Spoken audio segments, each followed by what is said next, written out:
What's up, everyone? My name is Taddy. Welcome back. Welcome back to my channel. Glad that you're here today. Today, we're going to be reviewing something special today. We're going to be reviewing Kingdom Come Deliverance 2. If you watched my first video on Kingdom Come Deliverance 1, I suggest that you do watch that one first before you watch this one because I will talk about stuff that came from 1. Yeah, I think they'll be pretty relevant. But yeah, I pray and hope this video helps you guys all. And yeah, please like and subscribe and spread the word around about my channel. I would appreciate it. Yeah, we're gonna talk about my Kingdom Come Deliverance 2, and we are going to look back, or you could say that this is a game that after I played 1, I went to play 2 right after because I got like a sweet deal on it on PlayStation Store, so I jumped right into it. I could say that it was a massively improved game, and I'll talk about most of it as we go throughout the review. So let us begin. So as you know, my reviews usually go around the 4 basic themes: the story, the world building, and what combat, if there is any, or any battle system that needs to be taken into account, and then the side attractions, or side benefits, or side things that you couldn't properly things that might fit in all 3 categories, but you couldn't really place them in one. So those are just side attentions, or just things that you just enjoyed in the game, or that were not part of it, but you just enjoyed it either way. So we're just go dive right there. Sorry, dive right into it. So we're gonna dive into the story first. So story, I think the story was as impactful as the second one. I think what made it really special, the graphics were improved, the characters looked really good, character designs. I'm not talking about world building, but I think that's just how much I liked how the improvement of characters and everything was. But story what continues from Henry of Skeleton as he goes as the page of, he's squire, and he's a page of a lord, and they go off to deliver a message to another lord named von Berghoff. And it was supposed to be a simple message, but things happen. They get robbed, they become bandits, and now Scott needs to almost start like from square one, learning some of the skills that he lost, getting armor, retraining his sword training, and just try to battle throughout all those confusions, dealing with bandits, joining bandits, besieging castles, besieging castles as well. There's actually quite a lot to do. It took me a while to finish this game, and it was challenging from time to time, which was pretty good. I always enjoy games that challenges you a bit. And yeah, the story was very touching, especially with all the characters involved. You could definitely tell that, if as long as you didn't do your history, because this game does come from the history of Bohemia back in the 14th centuries. The game just keeps you guessing what's gonna happen next. The characters themselves, all different and complex. Some of them I liked, some of them I did not like. But yeah, I'll talk about that later. But in general, the story was pretty well delivered. I don't want to spoil some of the stuff because I feel like it's always important for people to go and experience it yourself. Go see if you're interested into it or in general, and whether you think it's good enough for you to watch. I'll probably talk about that right at the end. But in general, the story was very impactful. It was very touching, and the way you get to choose your own ending is also very impactful. So you get to choose how it all ends in the end. It is, as I believe, should be the last of the game series as it is. So there will not be another Kingdom Come Deliverance 3, sadly. But that is the basic of it always. So yeah, story keeps you in the tone. Touching cutscenes were amazing. There were also some funny moments in such a serious medieval game. Like when you play medieval game, you always thought it's always going to be, more serious about lords and nobles, but there are also those funny moments that happen that just add to the fun of the game itself. So I think that's well done to the writer for that. Let us go on to the world building. World building, I think it was just as good as the last game, but as I said, massive improvement in graphics, design, and just general world itself. It looks amazing.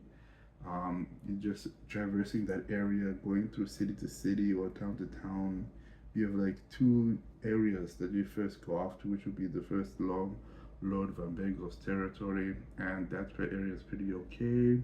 Kind of reminds you of, kind of reminds you of the old region, and then you go on to the second region that you go throughout the other half of the game, and it's also quite good as well. It's a bit more spacious, and you know, yeah, it's all just amazingly good, and just seeing the scenery, so just walking around the scenery is quite nice.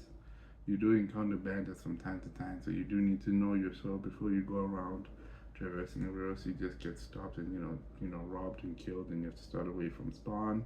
And trust me, you do not like that. I had that for the first. That was my experience for the first 30 minutes of the game. It was really painful. I did not like that part, but graphics were good, voice acting was good.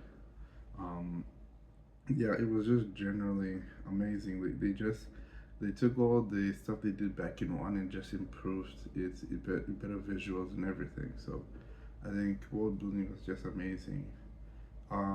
Navigation was also a little bit difficult to handle. I think when you were navigating through quests, that was a bit of a challenge. I kind of did have to use YouTube to find certain things when I was a bit lost. So yeah, I think those YouTubers for help for that. But yeah, the world building was still generally quite good. Then we're gonna go on to the combat and abilities. So if you've ever played the first Kingdom Come Deliverance, you know the combat. It's mainly gonna be your choice of weapon, a long sword, a short sword with a shield, or just a short sword. Maybe a heavy weapon, a heavy axe, or maybe sometimes a spear if you want to use those type of weapons, a bow and arrow. And there was an introduction of a crossbow, but there was a short bow and a long bow and a crossbow, and there's this new type of pistol, or you could call it a shotgun if you want, from long distance. Very impactful, very powerful. So you are fooled with selection of choices of which one you want to use to take down enemies. You will still be killing people, so that is the nitty and gritty of that aspect as well. Yeah, as I said, let me go further on the combat itself. I think it's also massively improved because for me personally, on the first game, I struggled desperately with both sword and bow. I played the game for the second time, and I was able to finally get the sword down after practice, lots of practice. And but the bow, no matter how hard I practiced, I just couldn't nail it down. I just gave up on it. And when I played the Kingdom Come Deliverance 2, I could use the bow. Like I was still terrible. Like no, still terrible. But I was still a little bit averagely better than I was back in the day. And I think that's very important. The sword fighting was also improved as well. I kind of liked it, looked realistic. The moves that you did with your master strikes were pretty impressive, and how you had different combats, and there were lots of combinations that you could use in battle, which were quite interesting. I was not very good, so I only mainly depend on master strikes, but there were battles where I needed more than master strikes. Like when I fought Eric, that was a tough fight. Now master strikes were not doing that much of damage, and until I started breaking down his armor. So yeah. Then the other part of combat, or you could say skills and abilities, were also important. I think you should always just lock down and just master your skills. Skills will be very important to get things done. So if you ever get time, read, study, or if you have those small moments to read or do a side quest or two, or talk with lots of NPCs, just improve your speech, your military appearance, your persuasion.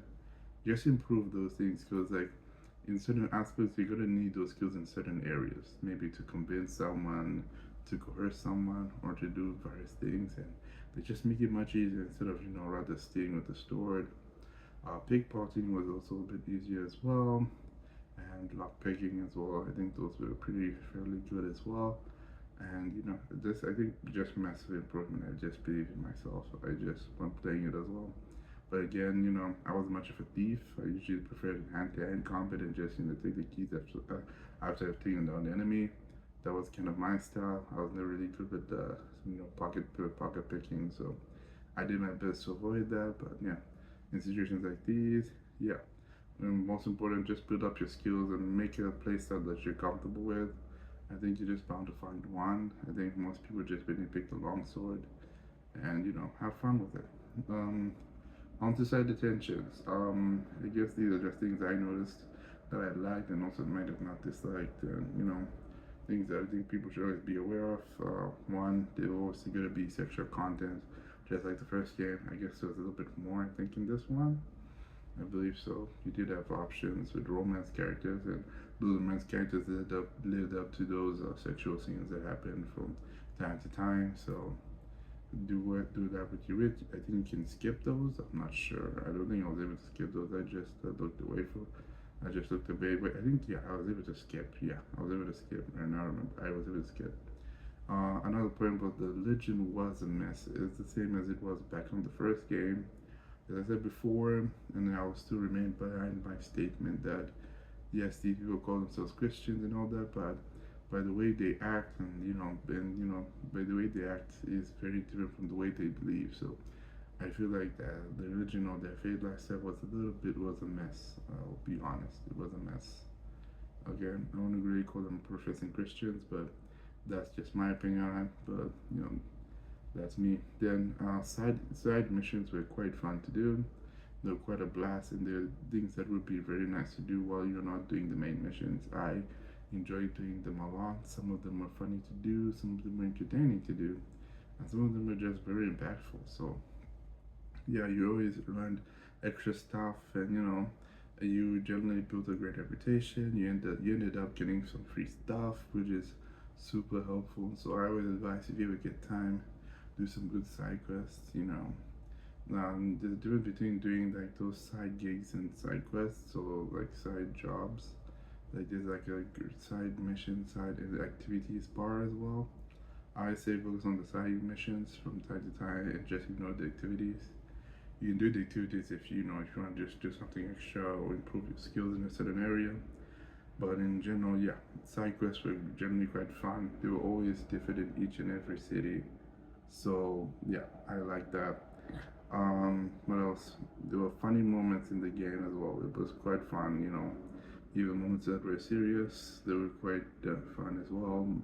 I think my favorite moments was like finding out, even though it was quite serious and surprising. Like when I found that a person died in a pile of poop, it was quite surprising. I did laugh at the moment I realized it was actually a serious. I thought the person was playing a joke, but it was actually serious when I had to take the body out of that pile of poop. So yeah, it was quite terrible. But yeah, then so yeah, I believe another point was that sometimes the game was just hard to navigate. I guess maybe it was maybe my eyes. I don't know, but I wasn't very good at finding some of those other clues. And when I got desperate or when things were not going my way for quite a while, I just went straight to YouTube because yeah, it was just difficult to pass through certain quests or challenges because you didn't know what to do and you didn't want to mess it up. So I guess for me, part of me was just mainly focused on getting the story done. But yeah, I generally enjoyed the story, even though it was difficult to navigate and challenging. Because I think a good game is it's challenging, but it's still able to be completed as well. So that is most of all the things that I could basically describe from Kingdom Come Deliverance 2. Um, I hope this review was helpful. I pray God helps you throughout the rest of the day as well. And I just say please like and subscribe for the last time. And also drop off some suggestions that you might want to improve. I'm doing this video on a tripod now, compared to just doing on my phone sitting up. But I hope if you like it like this, just comment and like and subscribe. Tell me what's up, and yeah, I'll keep on reviewing other games in the future. I hope these reviews are helpful and they just give you some insight on the game. But remember, these are just my thoughts, and I just hope my thoughts on these games just help you out. So yeah, have a blessed day.